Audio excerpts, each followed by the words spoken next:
And now for the final remake of my original series. But don't worry, there will be new installments coming because I still have a number of other stories to cover. But anyway, without further ado, let's get into it.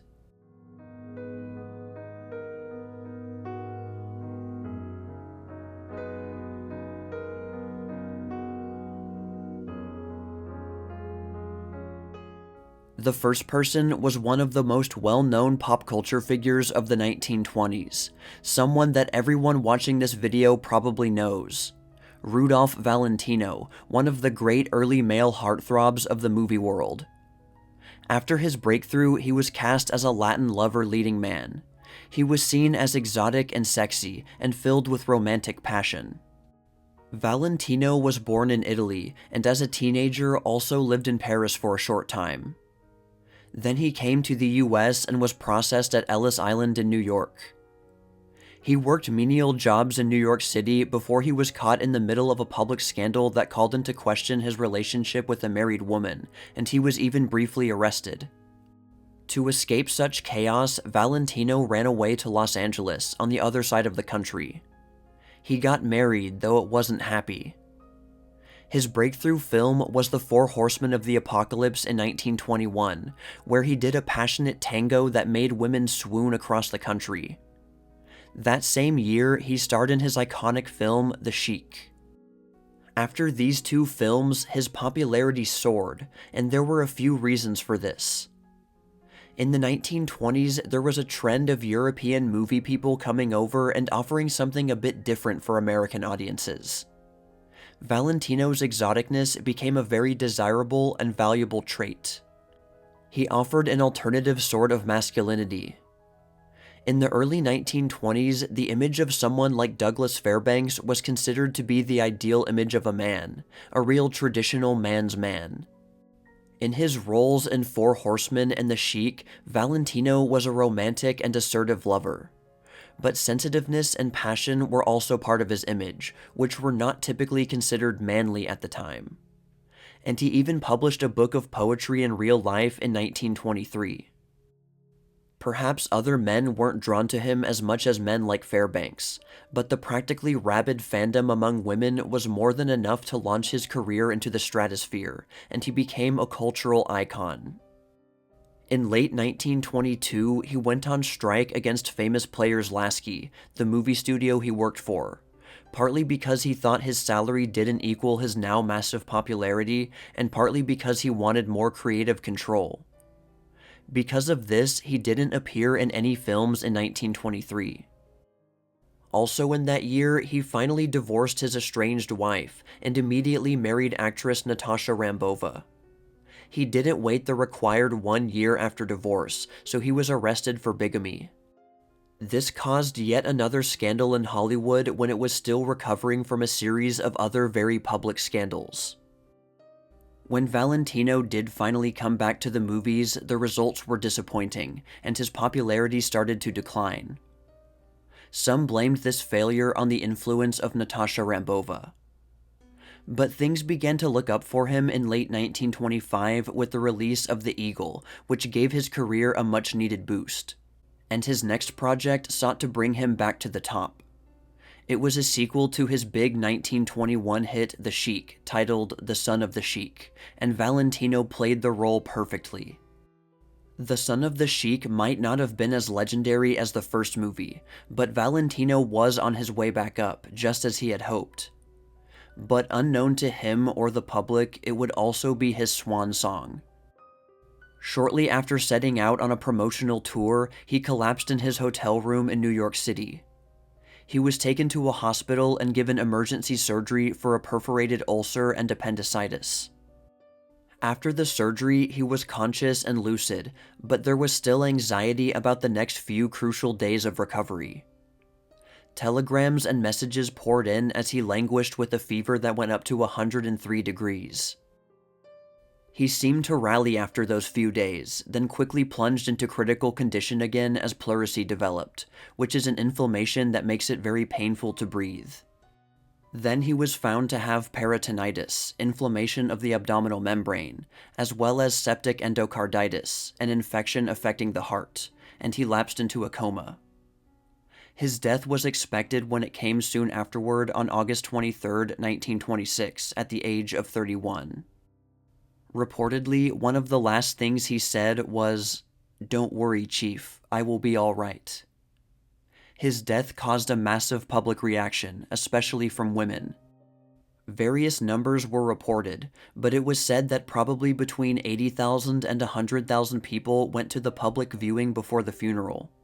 Because of the crowd and the strong emotions, there were problems, and more than 100 people were reported to have been hurt, though most were minor injuries, in what was described as a riot. Some windows were smashed, and at least one person was arrested. There were so many people that traffic was held up, and well over 100 additional police officers were brought in to try to control the masses. When the doors to the funeral home opened up, the crowd roughly pushed past the police officers to get in all at once so they could line up for the viewing. As the New York Times reported, nearly half of those in line tried to reach for some souvenir of the occasion, and it was clear that some would succeed and probably ruin the room. So the line was stopped at the lower door, and the coffin moved to a smaller room, one flight up. This roughhousing was so bad that the viewing was extended into the next day. It got to the point where the public was banned from further viewing, and more police were brought in, bringing the total to about 200. People still hung around, but were told not to loiter. Others tried to sneak in. Paula Negri's appearance at Valentino's bier was especially dramatic. She knelt down and prayed for 15 minutes, then said she had been engaged to marry him. She seemed to nearly faint multiple times, and had a large flower arrangement spelling out her name displayed at the funeral. Her behavior was too exaggerated for some, who thought she was playing it up for publicity. A second funeral was held later in Los Angeles. Valentino had never made any burial plans for himself, so June Mathis, a Hollywood screenwriter who had worked with him, gave up her own spot in her family plot in the Hollywood Memorial Cemetery.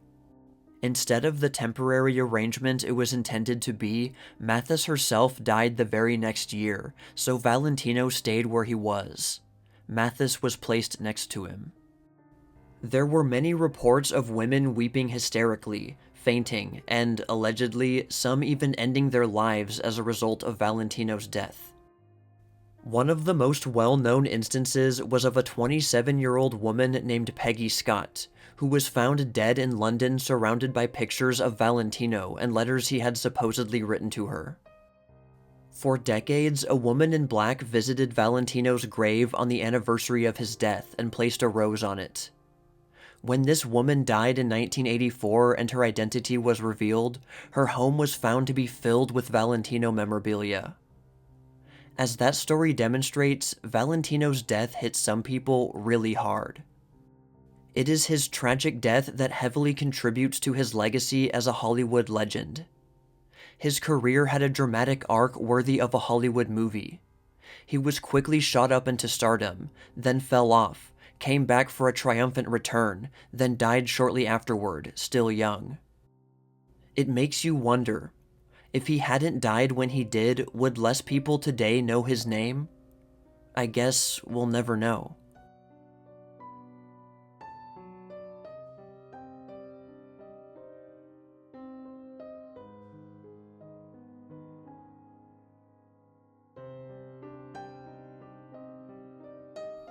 The next person on this list is known to pretty much everyone, whether or not they know anything about history.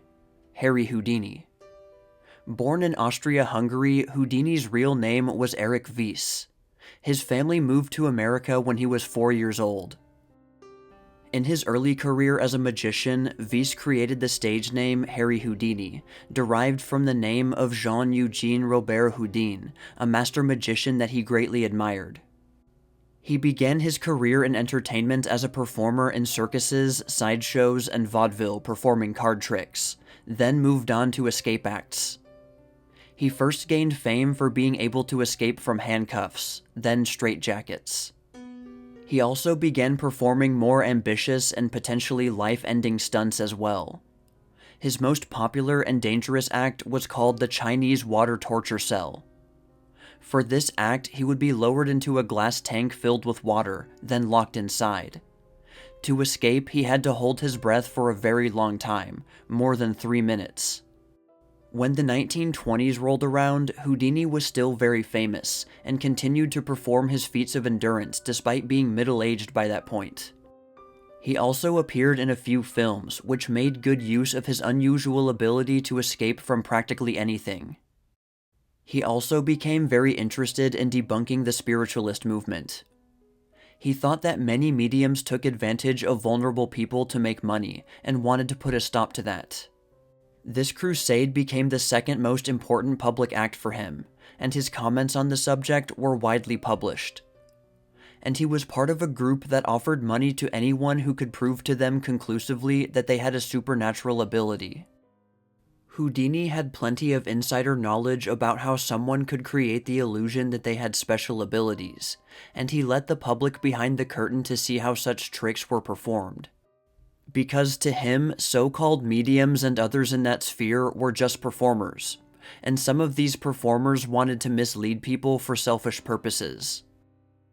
On October 19th, as he was still recovering from a fractured bone in his foot, Houdini gave a presentation about spiritualist tricks in Montreal, Canada to a group of students at the Princess Theatre. In a more informal gathering with a small group of the students in his dressing room after the presentation, Houdini remarked in response to a question that his stomach muscles were very strong and could be struck without serious injury to him. The man who had asked the question took this as a challenge and punched Houdini in the stomach twice as he was reclining on a divan, and he didn't hold back. Houdini was taken by surprise and couldn't prepare his abs before he was struck. At the time, Houdini didn't appear seriously injured, though he was probably a bit startled. Later, while on a train, he complained of pain, and he was taken to a doctor in Detroit, Michigan, who told Houdini that it looked like it could be appendicitis, and left it up to him whether he would continue with his planned performance that night at the Garrick Theatre. Houdini, ever the showman, chose to go on with the show. But due to his condition, he didn't perform as well as he usually did. According to one audience member, Houdini was at least half an hour late and had to be supported by his assistants at times, and he was just in bad form overall. After the performance, he was in even greater pain and was taken to Grace Hospital to undergo emergency surgery for appendicitis. It had been 3 days since he was punched. After the operation, he also developed sepsis, further complicating his recovery, though his condition was still fair. The doctors used an experimental new serum for the first time on Houdini, but it didn't work nearly as well as was hoped. The fact that he was in top physical condition certainly helped improve his chances, and a less fit man might have already succumbed by then. But there were many other problems completely out of anyone's control. The doctors later said that he was one of the best patients they ever had. A second operation was performed to try and fix the paralysis of his bowels, but his condition only worsened. He continued to languish. As the New York Times noted of his worsening infection, identified at the time as Streptococcus peritonitis, few cases are known to the medical profession where persons suffering from it have recovered. It became clear to the doctors that Houdini's chances for survival were very, very slim, and he died on October 31st, 1926. It was quickly determined that it was the 2 punches that had burst his appendix in the first place. And while it has never been 100% confirmed who that man was, there was later witness testimony indicating that it was a 31-year-old McGill University student named Jocelyn Gordon Whitehead, but he was never legally held liable for Houdini's death. Technically, it has never been proven that the punches caused Houdini's appendicitis. It is possible that the timing was a coincidence, but for most, the timing was too coincidental, so the logical conclusion is made that the 2 events must have been connected. Of course, now it's far too late to confirm anything. Harry Houdini remains one of, if not the most famous magician of all time. His name is known everywhere, and it's a shame that a random guy felt the urge to wail on him without warning.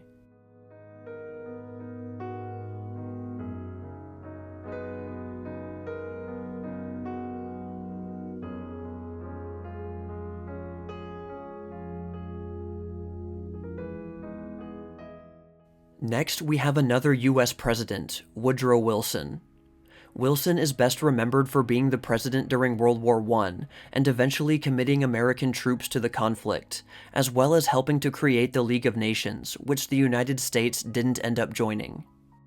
By that time, Wilson had already had a few notable health problems, including 2 previous strokes, one in 1896 and another in 1906. They had both been relatively minor ones, but he had experienced some lasting side effects from them. Towards the end of his presidency, Wilson's health further declined. In April 1919, while he was in Paris during the Treaty of Versailles negotiations, he became sick with influenza, which caused him to have a terrible cough, and at the peak of his illness, he was delirious. A few months later, Wilson, back in the US, embarked on a nationwide speaking tour to secure support for ratification of the treaty by the US, an effort which ultimately failed. The schedule was hectic, and Wilson didn't have enough time to relax or exercise.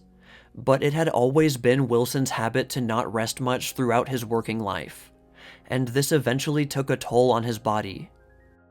In late September, he was very ill again, and he returned to the White House. Shortly afterward, Wilson suffered a severe stroke, leaving his left side paralyzed and his right eye partially blind. This was kept from the public for a long time, and Wilson's wife, Edith, wanted to protect her husband from further illness. It is widely debated how much power she exercised during that critical time, as she controlled who could come in and see the president while he was bedridden. Even after a urinary tract infection and another bout of influenza, Wilson hung on. At the beginning of 1920, the public had become aware of his stroke, and more details came out. In mid-March 1920, he allowed the first photographs to be taken of him since his illness. The New York Times commented that he looked pretty fit, but his altered appearance did not go unnoticed. A few months later, in June, he posed for a photo with Edith in another demonstration of his ability to fulfill his duties. But notice that Edith is standing on his left side and holding the paper for him so he won't move it while writing, since he couldn't use his left hand to hold it down as usual. Wilson might have recovered somewhat, but he remained impaired for the rest of his presidency, which ended in March of 1921, and really for the rest of his life. He expressed interest in running for a third term in the 1920 election, but was quickly talked out of it by his wife and close friends. He opened a law practice in 1921 with a partner, but wasn't involved much in the day-to-day operations due to his health, and it closed the next year. Wilson didn't write a memoir, but did provide information for a lengthy biography of him. Wilson's successor as president, Warren G. Harding, ended up dying suddenly on August 2, 1923. Up until shortly before his death, Harding had seemed relatively healthy, and he was almost 9 years younger than Wilson. Considering Wilson's long history of health problems, it was surprising that he had lasted as long as he had. He hadn't been able to attend Harding's inauguration, but did attend his funeral. On November 10, 1923, he gave a speech on Armistice Day from his home over the radio. This was to be his last public address. Unlike most of the other people on this list, Wilson's death was unspectacular and not unexpected. It was far more surprising that he hadn't died sooner. His health gradually declined in the last few months of his life, and he died quietly in his sleep on February 3, 1924, almost exactly 5 months after Harding had died. This meant that the only surviving ex-president at the time was William Howard Taft. According to the New York Times article from the following day, one of the last things Wilson said was, "I am a broken piece of machinery. When the machinery is broken, I am ready." And his last word was his wife's name, Edith. He was interred at the Washington National Cathedral in Washington, D.C., and he remains the only president whose final resting place is in the nation's capital. Whatever you think about Wilson as a president or a person, you have to admit that he had an unusually strong work ethic and a stubborn will and determination to push on, no matter what happened to him.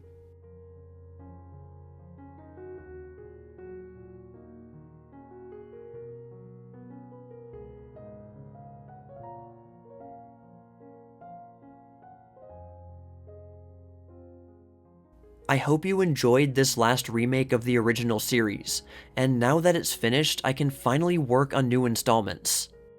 Maybe some of you noticed that 2 people were missing from the original Part 3 video. The runtime for this video was already about the normal, so I decided to feature them in a future installment, so don't worry. Well, anyway, that's all for now, all you sheiks and gals out there, but stay tuned for more tales from the Jazz Age.